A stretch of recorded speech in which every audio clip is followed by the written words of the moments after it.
All right, August 5th workout breakdown. We are in August. Monthly emphasis is aerobic endurance. Hopefully at this point, a lot of you guys know, like, it's really just, we're just lengthening things out, putting you in opportunities to still get all the lifting that you need, but just kind of increasing the volume or the length of duration of said intervals, metcons, EMOMs, whatever it happens to be. So you're going to start with a single arm high pull. Again, just an excellent opportunity to work on a movement that is just so prominent in so many lifts. Anything with a ball off the ground, you're always doing a high pull to start, right? Any type of clean or Olympic lift, you typically are doing a high pull to start off the ground. Anytime you pick anything up in regular day life, like, incorporating a high pull technique is going to do you a lot of favors in terms of saving your body, knees, back, etc. So this movement I find incredibly valuable. You get 12 minutes here.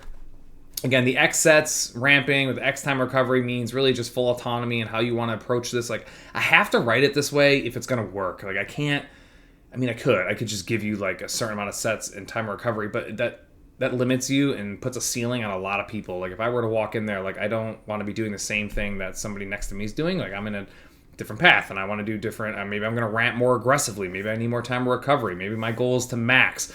So I want to leave this open-ended so you guys, hopefully going into this already know what's coming, right? If you watch the video, and you can kind of start thinking about what you're going to do. And often what I do when I do this, because this is a wonderful little training piece, I would love to give you a little bit more in 12 minutes, but I have to keep group fitness in mind. And a lot of people are kind of like, oh, what are we doing? It's taking too long, which is what we're learning. But it should be enough time, especially with you knowing that it's coming, to figure out how you want to approach this. So number one is just make sure you're doing it right? Like, let's not be worried about how much weight we're moving if we don't feel comfortable doing this. So remember, triple extension, ankles, knees, and hips. You're explosive off the ground, your butt's down, your chin's out of your chest, your arm is straight. Remember, your levers are stronger locked out and strong than they are bent and broken. So arms straight off the ground. You see it's 1 to 7 reps right there. You guys have mirrors in front of you. You can use the mirrors to make sure you're paying attention to your form, your finishing position, elbows level with your shoulder. My chin's out of my chest. My shoulders are neutral. You should be able to see all that stuff yourself with the mirrors. Obviously, you can always ask a coach. And then again, of course, order of operations off the ground, very similar to like a deadlift or a squat, is that we don't want to get stuck in like an extension position, which is why we want our chest up and proud. And again, you're simultaneously extending your ankles, knees, and hips all together to generate and put your whole kinetic chain in a position to generate as much power as possible, which is kind of the big learning technique for a lot of people. But in this scenario, the 1 to 7 reps on each arm, it says 1 to 7 because, again, if you're trying to ramp up to like a max, you don't need to be doing more than 1 or 2 reps. A lot of people probably won't do that.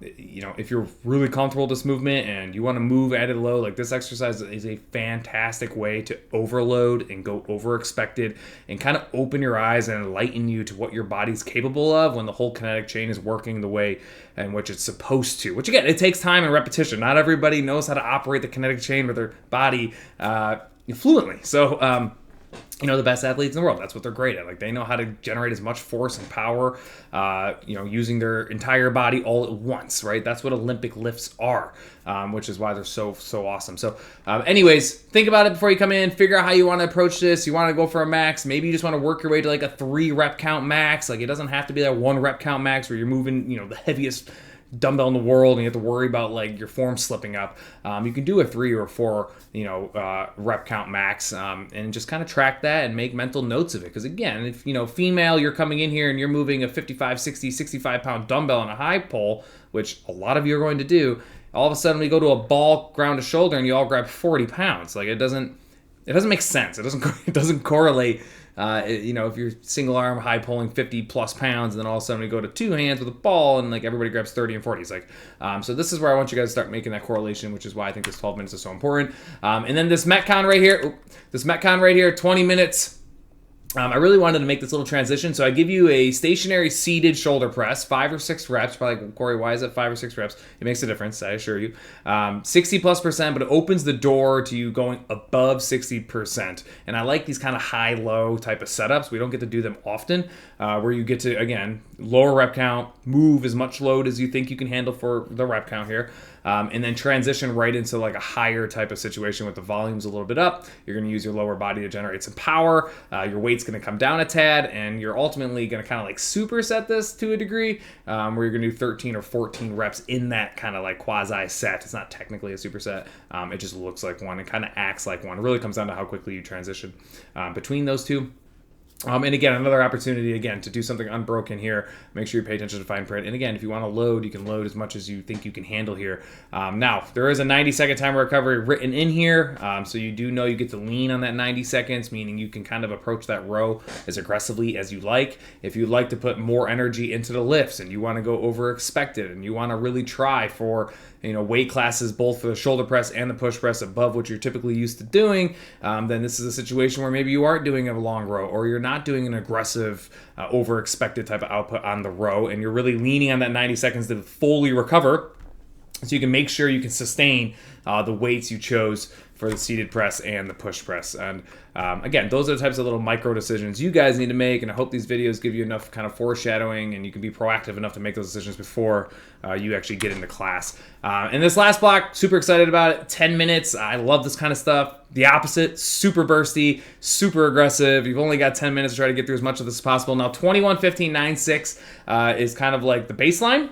That's what everybody at a minimum is going to do.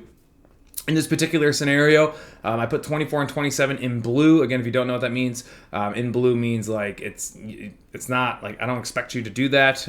It is totally optional and is meant to be harder on purpose. So in this scenario, 24 is kind of like in the middle. Like I think a lot of people are going to see blue and just kind of avoid, where I think there's plenty of people that can handle 24 or get really close to finishing 24.